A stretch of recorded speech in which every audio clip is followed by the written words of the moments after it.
I want us to begin this morning in this time of connecting ourselves to that which is larger than ourselves, to take a moment and to remember the people of Pakistan who have had so much loss from the flooding, as well as those in this country who over this last year have been touched by climate change in the form of too much water.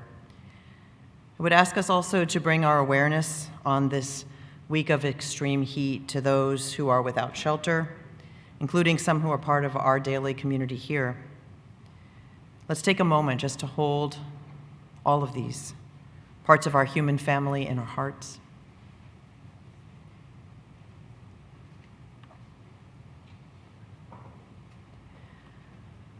A meditation, you might be asking, what is that?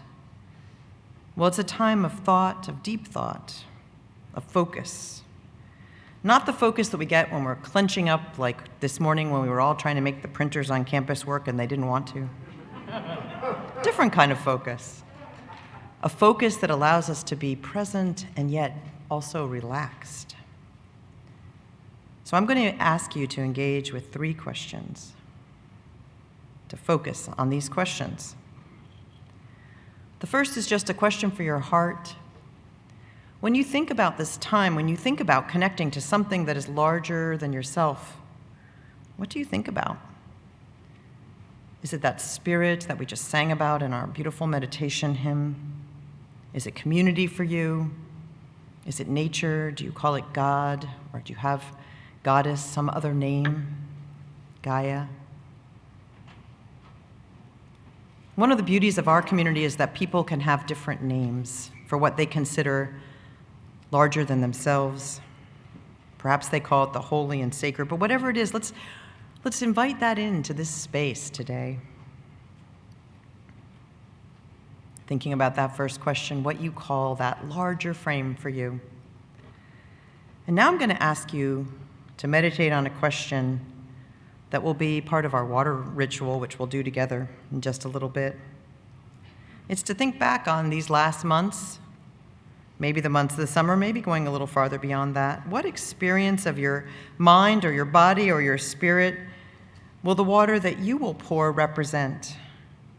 What, another way you could put this is, what is something you've done this summer or maybe in the late spring that was just really, really fun and really important in your life? And as you came in, you were given little squares of paper. You were also given a Post-it note. This is not the Post-it note question. This is the square of paper question. If you missed that, there's some on the back. I'm sure that someone will help you get one if you need it. But on that little square of paper, just write down the answer to this question. What experience of your mind, body, or spirit will the water you pour represent? What was really fun? What was really important? You might want to just draw it as a picture. We all have different ways of expressing ourselves, and they all are good. Some of those who are younger in age and also in spirit were given pieces of paper with a raindrop on it, and they can draw that picture in the raindrop or write those words in the raindrop. And if you've forgotten what a raindrop looks like, you can look at one of theirs. I'm sure they'll share it with you. It's been a long summer for some of us.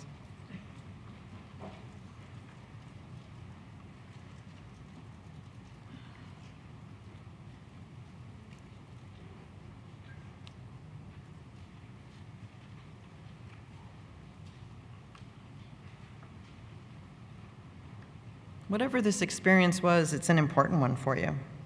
And I hope before you leave this campus today, you will share it with somebody else. We're going to have some groups that do that after the service, but if you can't stay, maybe you can just tell one person on your way out. But I want you to look at what you've drawn or what you've written, and you can still keep writing, that's fine. But on your Post-it note eventually, your little heart Post-it note, I want you to figure out a couple words that capture what that experience was. That experience of your mind, body, or spirit that was truly important, energizing, a source of growth, really fun. And just put a couple words, or a phrase on that Post-it note. Or again, you could draw a picture. Maybe you'll have to be a little smaller this time that captures that. These are the words that we'll share together out loud during this service. that will offer to one another as blessings.